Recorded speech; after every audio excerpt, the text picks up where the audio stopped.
They thought a short stay in the insane ward would do more to loosen his tongue than 50 hours of physical or mental torture. After all, they had a profile on him, and they knew he was extremely emotional and very unstable. Most intelligence people who are good at their work are highly emotional.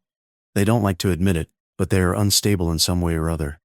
All of us are a little bit loony, or we wouldn't be worth a damn to intelligence. The agency framed him. They tried to get him declared a bona fide, insane, legal nut, but this backfired. They got the wrong psychiatrist. This man still had scruples, and the CIA, even with the great amount of money that they put up, the psychiatrist flatly refused to declare Havelock insane. In spite of the fact that the government and all of the government's psychologists and sociologists had, indeed, labeled him as paranoid. He probably was paranoid, running around with that type of information in his head.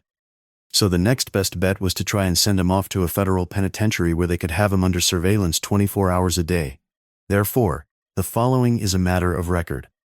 Is in the Colorado Springs Sun. Havelock boarded a plane in Los Angeles for the second time. My belief is that he again tried to contact people out there with money. Havelock was under surveillance the entire time he was there.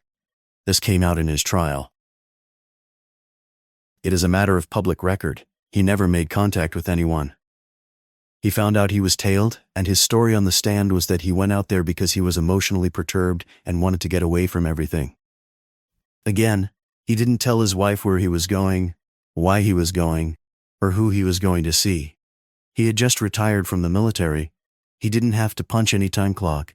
He had been severely injured in the crash and was disabled, so, therefore, most, if not all, of his retirement pay from the Air Force was tax-free.